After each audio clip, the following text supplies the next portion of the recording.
नमस्कार। पश्चिम बंगाल में पंचायत चुनाव के लिए वोटिंग खत्म हो चुकी है और वोटिंग के बाद एग्जिट पोल के हिसाब से बड़ा उलटफेर देखने को मिल रहा है, क्योंकि काफी कुछ बवाल पश्चिम बंगाल में वोटिंग के दौरान देखने को मिला है।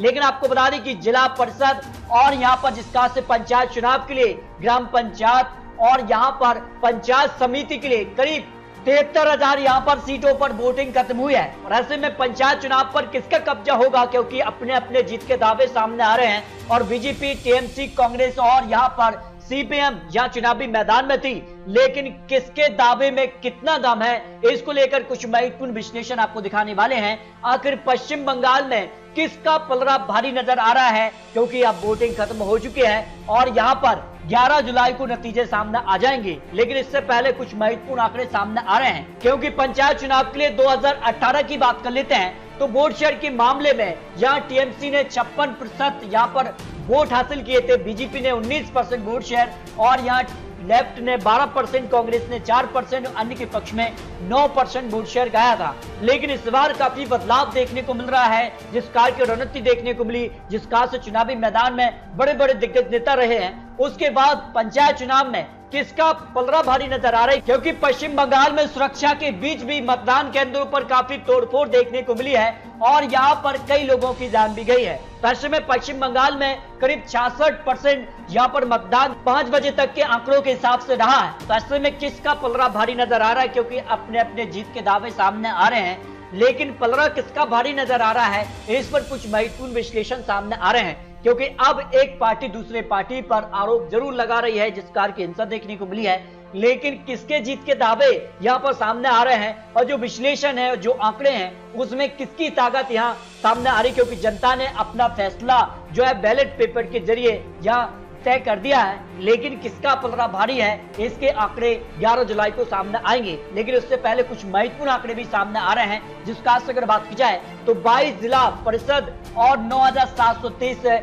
पंचायत समिति और यहाँ 63,229 ग्राम पंचायतों की सीटों के लिए मतदान हो चुका है। करीब 5 बजे तक के लिए 66.28% मतदान यहाँ देखने को मिला है। करीब 5 करोड़ 67 लाख लोगों ने मतदान किया है और ऐसे में 66% वोटिंग हुई है। और इसके बाद क्या कुछ आंकड़ा यहाँ पश्चिम बंगाल में देखने को बन सकता है, क्योंकि 2013 के पंचायत चुनाव में केंद्रीय बलों की भारी तैनाती के बावजूद टीएमसी ने 85% से ज्यादा सीटें जीती थी, जबकि 2018 की पंचायत चुनाव में टीएमसी ने 90% से पंचायत चुनाव और सभी जिला परिषद सीटों पर कब्जा जमाया था। तो ऐसे में क्या कुछ आंकड़ा बनेगा, इस बार भी 66% मतदान हुआ है। विधानसभा चुनाव की बात की जाए तो यहाँ पर लगातार टीएमसी का कब्जा रहा है।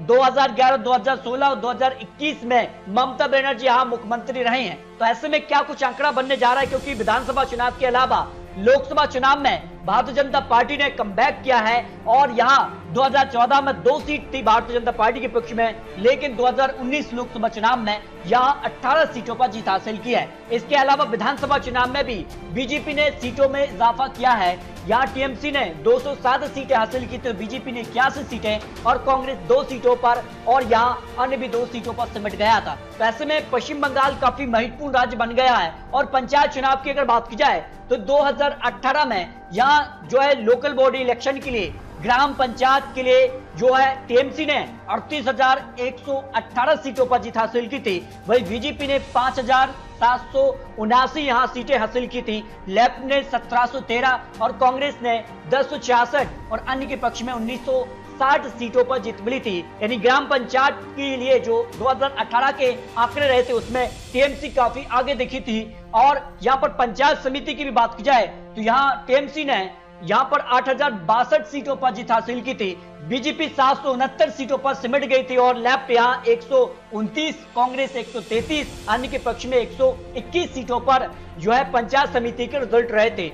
जिला परिषद की बात की जाए तो यहाँ 793 सीटें यहाँ टीएमसी के पक्ष में रही थी, एक तरफा जीत रही थी, वहीं बीजेपी को 22 सीटें, लेफ्ट को 1 और कांग्रेस 6 और अन्य के पक्ष में 2 सीटों पर जीत मिली थी। इस तरह से जिला परिषद, ग्राम पंचायत समिति और ग्राम पंचायत के लिए जो पंचायत चुनाव रिजल्ट 2018 में रहे थे वहां पर टीएमसी ने बम्पर जीत हासिल की थी। लेकिन इस बार क्या कुछ आंकड़ा बन सकता है, क्योंकि पश्चिम बंगाल काफी महत्वपूर्ण माना जा रहा है। तो पश्चिम बंगाल को लेकर जो अनुमान दिखाई दे रहा है, जो प्रेडिक्शन यहाँ दिखाई दे रहा है, उस हिसाब से पश्चिम बंगाल में बेहद ही कड़ी टक्कर यहां देखने को मिल सकती है।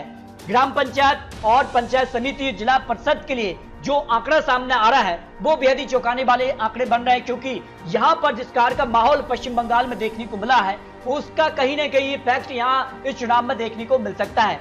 तो यहां पर पंचायत चुनाव के लिए अगर बात की जाए तो यहां 60-40 के अंतर से यह बड़ा उलटफेर हो सकता है, जो अनुमान यहां पर पंचायत चुनाव को लेकर सामने आ रहा है। इस हिसाब से अगर बात की जाए 2018 में यहां टीएमसी सबसे बड़ी पार्टी बनी थी, एक तरफा जीत यहां पर ग्राम पंचायत और पंचायत समिति जिला परिषद में हासिल हुई थी, लेकिन बीजेपी ने यहां कड़ी टक्कर जीत की। लेकिन इस खास से अब माहौल बन रहा है, बीजेपी ने विधानसभा चुनाव में भी सीटें में इजाफा किया है और लोकसभा चुनाव में बेहद ही कड़ी टक्कर दी थी। उसके बाद माना जा रहा है कि पश्चिम बंगाल में पंचायत चुनाव में भी कड़ी टक्कर यहां देखने को मिल सकती है, जो अनुमान और यहां पर इलेक्शन को लेकर जो आंकड़े बनते नजर आ रहे हैं। फिर भी आपको क्या लग रहा है प्रिय रखिए पश्चिम बंगाल में क्या कुछ आंकड़ा बनेगा, क्योंकि जनता ने अपना फैसला मतदान पेटी में कैद कर दिया है। आपको बता दें कि यहां पर 11 जुलाई को यहां पर पंचायत चुनाव के नतीजे सामने आ जाएंगे।